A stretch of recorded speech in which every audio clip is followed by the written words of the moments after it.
tossakin levyllä on se, oliko se vitosbiisi, kun äänitettiin pohjaa, niin rumpalle tippui luurit, sitten ne roikkui jossain tässä silleen. Joo, se oli joku 88 sotta tai jotain. Puolikkaan biisin verran roikkui luurit tässä sylissä ja sitten soitti se otto päätyi levylle muuten.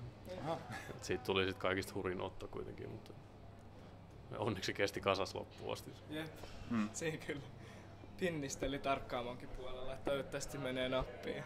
Kyllä se meni. Kyllä se on lähinnä ollut sitä, että joskus mitä 6-vuotiaana on alkanut kuunnella rockmusaa.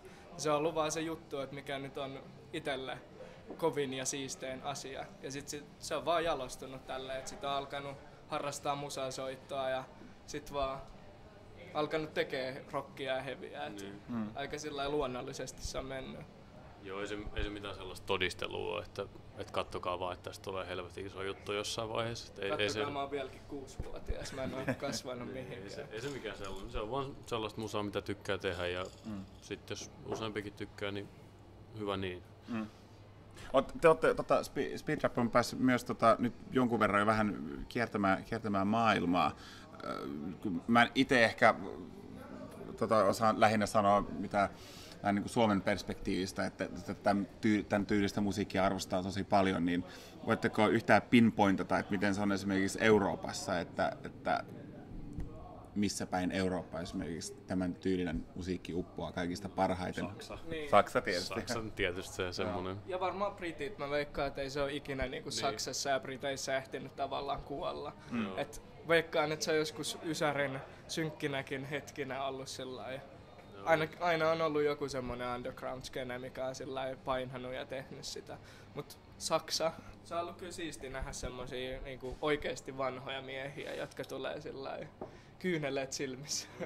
Tapahtuuko tätä siis, kun Speed Trap menee johonkin ulkomaille, että vanhat ketut tulee kattelemaan? Viime syksyn kiertueella soitettiin Berliinissä ja sitten me soittiin semmoinen bändi kuin Blood Money, mikä on aika tosi obskuuri musa, mutta se on ollut meille sellainen iso juttu. Ja tosi semmoinen underground-bändi jo ilmeisesti silloin aikanaan, ja se on ihan täysin hävinnyt. Soittiin Blood Money coveri sit Berliinin keikalla, niin kukaan muu ei oikein innostunut siitä. Sitten siellä oli semmoinen varmaan niinku joku 5-60 jätkä, semmoinen ihan saatana kuulunut farkkuliivi päälle, joka on varmaan niinku maailman ensimmäinen farkkuliivi.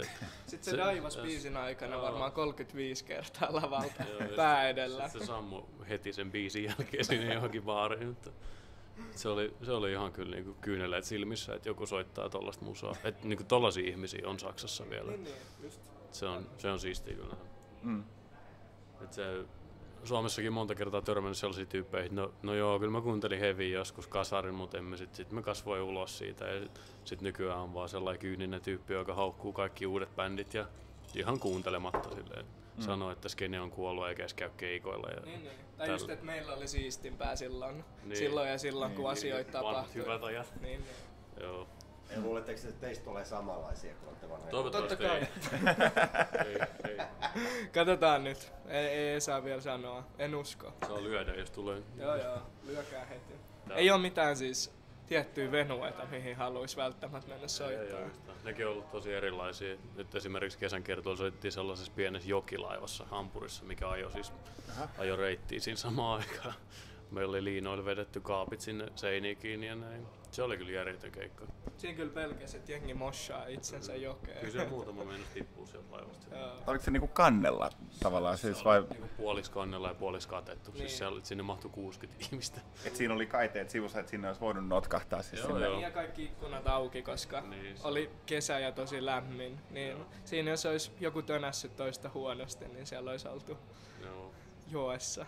Se kyllä näytti siltä, että tollanen ei Suomessa menisi edes sääntöjen puoleen läpi, että ei sinne saisi varmaan ottaa niin paljon jengiä, mutta tollaiset niinku keikkapaikat kaikki käy. Että mieluummin itse asiassa pienempi keikkapaikka. En mä juurikaan festarilavalla viihykään. Se on jotenkin ankeata, kun jengi on 10 metrin päässä ja siinä on jotkut kaljunpäät seisoo siinä välissä silleen, että ei siinä ole mitään kontaktia tavallaan siihen yleisöön. Sepä. Kun sit vertaa johonkin squattikeikkaan, että soitat jossain lattialla ja jengi kaatuu päälle ja silleen. Ihmisiä roikkuu katosta ja asioita hajoaa päälle ja semmoista. Ne on parhaita keikkoja aina. Ihan sama tuleeko sieltä rahaa ja onko siellä helvetistä jotain merkkarimyyntiä tai muuta. Ei mitään väliä, ne keikat on aina parhaiten.